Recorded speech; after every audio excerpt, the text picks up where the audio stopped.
Hello friends, Radhe Radhe. आप सभी लोग कैसे हैं? आशा करती हूँ कि हमारे लड्डू गोपाल जी की कृपा से आप सभी लोग अच्छे होंगे, परम मंगल में होंगे। तो आज की वीडियो में हम जानेंगे पूर्णिमा तिथि कब से प्रारंभ हो रही है, कब समाप्त हो रही है, चंद्रोदय का समय क्या है, पूर्णिमा तिथि का महत्व क्या है, इस दिन किस देवी देवता की पूजा की जाती है। तो चलिए वीडियो को शुरू करते हैं मित्रों।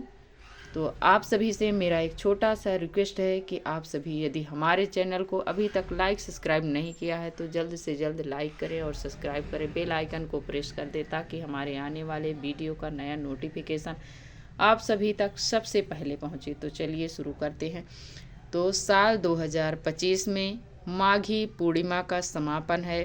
12 फरवरी दिन रहेगा बुधवार। इस दिन मान्यता है कि यदि भक्त नदी तालाब में स्नान करते हैं तो उनकी सभी मनोकामनाएं पूर्ण हो जाती हैं।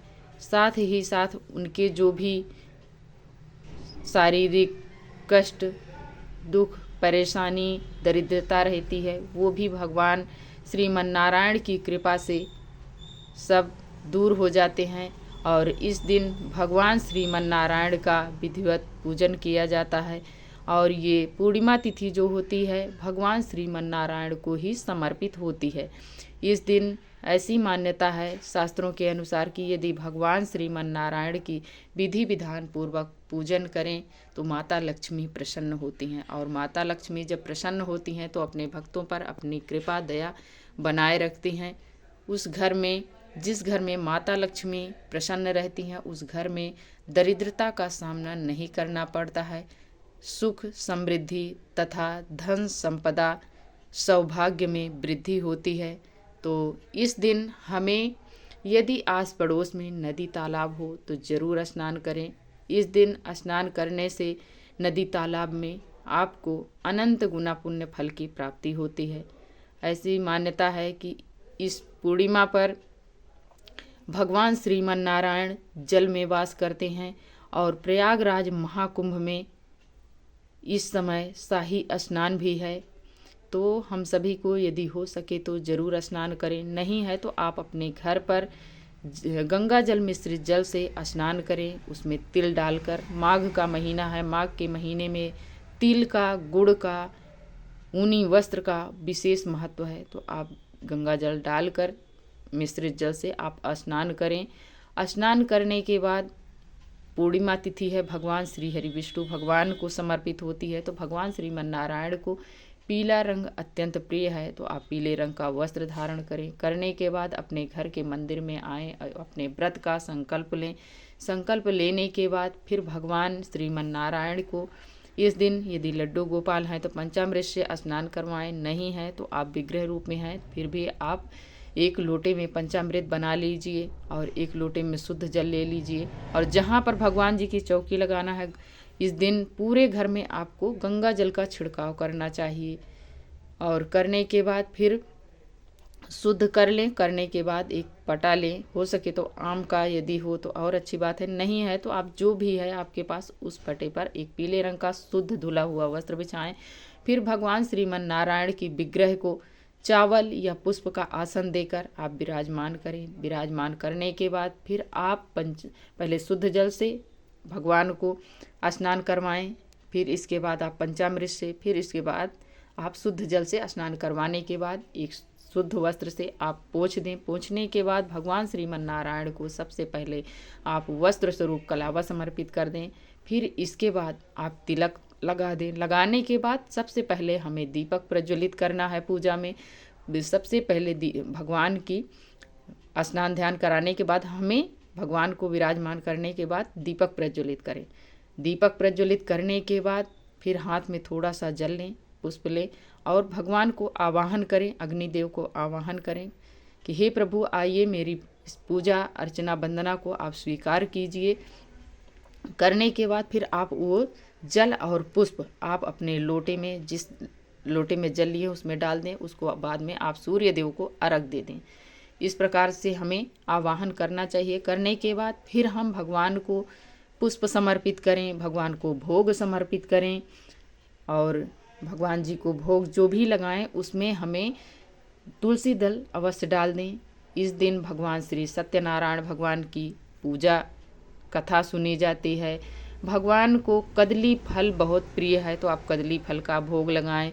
इस दिन आटे का चूरमा बनता है, गेहूं के आटे का, चावल के आटे का, जो भी आपसे बन पड़े वो आप बनाकर भगवान जी को भोग लगाएं। इस दिन पूर्णिमा पर हमें खीर पूड़ी ज़रूर बनाना चाहिए। अपने घर में ऑयली चीज़ ज़रूर बनाएं, घर को महकाएं, तो ज़रूर भगवान जी को बनाकर भोग लगाना चाहिए। ये सभी चीज़ें आप भगवान को इस दिन भोग लगाएं।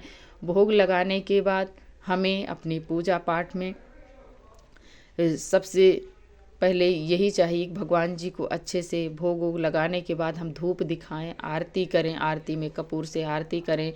हो सके हवन करना चाहिए, इस दिन हवन कर लें। हवन करने के बाद फिर भगवान जी से हाथ जोड़कर क्षमा याचना करें। जो भी मुझसे पूजा पाठ में कमी हो प्रभु, इसे आप क्षमा करें और मेरी पूजा को निर्विघ्न पूर्ण संपन्न करवाने में सहायता कीजिए। जो भी आपके पास सामर्थ्य के अनुसार आपके पास दक्षिणा हो वो भगवान जी को दक्षिणा समर्पित करें, तभी आपकी पूजा पूर्ण मानी जाती है। जब तक आप दक्षिणा नहीं चढ़ाते तब तक आपकी पूर्ण संपन्न पूजा नहीं मानी जाती है, तो जरूर चढ़ाएं।